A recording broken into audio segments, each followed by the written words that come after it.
I am currently in Houston, Texas, having a great time as we prepare for the Thanksgiving holiday. Join our discussion on living above culture.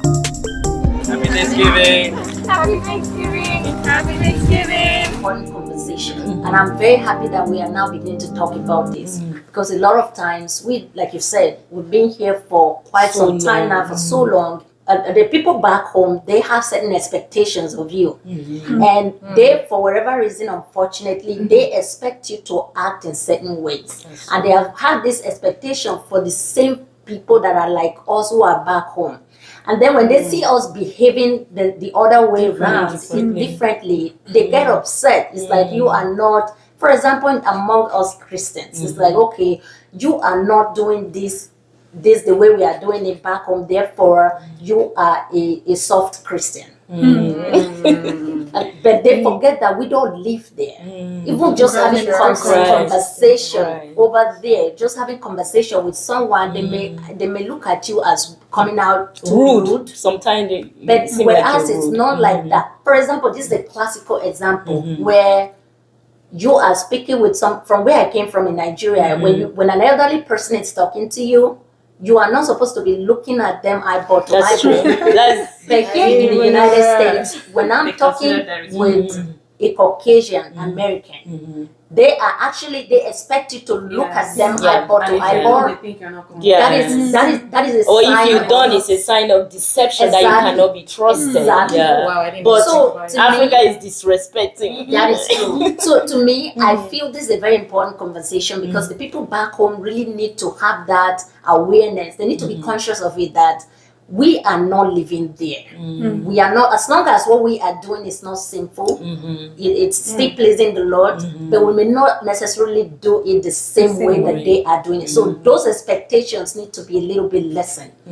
They need to kind of chill. They may not understand completely because they are not in the culture They here. are not in the culture here. They don't We have understand. a different culture. We have a different culture What here. What about you? What are the challenges that... So I have a slightly different stance in the sense that I don't feel like I've spent long enough here to identify as a Nigerian American. How many years have you been here?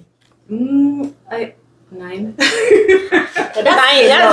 some time. So hear me out though. Me, I feel like I'm still learning to adapt to the culture here and drop stuff I came here with, cultural elements, and things like, for instance, looking, and someone mentioned this earlier, like looking into the eye of whoever you're addressing directly, it's viewed as disrespect back home, but here it's viewed as a lack of confidence, and fear. especially fear, right? And then in school, for instance, where back home we're not taught to put yourself forward and brag on but here that's essentially what you think is expected of you. Like if you're not bragging on who you are or on your skills and achievements, it's like you have something to hide. And so that struggle between, at what point am I, where do I put an appropriate fusion between the elements from back home and the elements I'm picking up here. And the other thing, this one I still struggle with, is the calling people by their first name. I cannot, like, I am from Yoruba land. In Nigeria, you have to say Mr. Doctor, and Engineer. So many people have actually asked me, what do we call you? They want to say evangelist this, mommy this, mommy that. Oh, mommy. Which I hate, by the way. Exactly. You don't need to call me mommy. Please. But then you come here, and so for me, it was just a culture shock having to call people who are way older than me by name. So in that sense, I feel like I'm still integrating into the culture here. The funny thing about that is, as I am right now, I would still be somewhat out of place back home because of 9 years. So it's really weird. Like I feel like I've not quite found my place on the spectrum. I don't know about you guys, but I have read somewhere where there was a research done that when you leave your birth country and you migrate, to a different country, a part of your brain changes. That's interesting. You should look it up. You should look it That's up. interesting. So Yeah, the bottom line for me is, as a Christian, the way I see this whole thing, as a Christian, I look at where I came from and I take the good thing about it in the lens, biblical lens. And I also look at where I am, and then I also take the good thing about it, biblically. For example, Americans, they are givers. They will give, they like supporting good things. And sometimes, when you do the, I'm going to get in trouble for this. Sometimes you do the whole Africans, let's donate. You may get $20 donation. Right. That's interesting. People don't like donating. But Americans, you put, especially if you're doing something they like, before you know, hundreds and thousands of dollar donation, So I love that about their culture. They help the poor. Before you know, they gather food together and the family is taken care of. I noticed that, Africans are slowly getting there, especially she wrote her.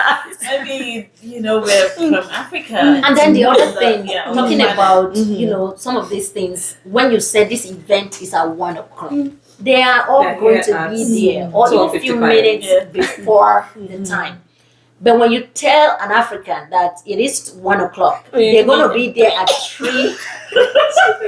That's something that needs to be broken. Why do you think we do that? Why we shouldn't Why do you think we do that? Okay, so in the context of now we are talking about these things, that is a classical example where we are trying to reach out to the people here in the US, the people of the land. This is what they are known for.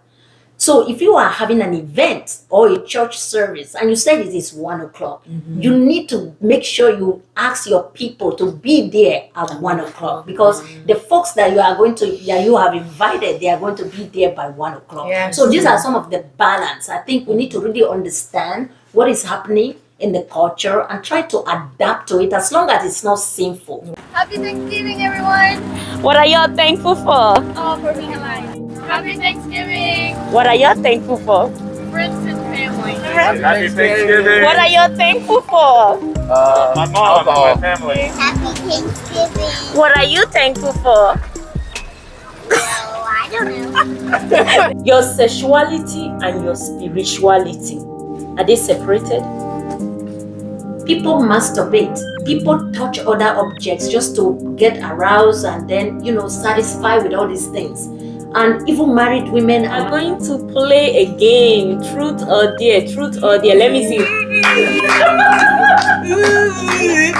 What kind of music can set the romantic vibe? well, don't say gospel music, please. Yes, we are not trying to be churchy here. We say With romance, yeah. My husband cleaning the whole place, getting everywhere just all sparkly. When you were young, very, very young, before you gave your life to Christ, have you ever stole a meat from your mom's pot?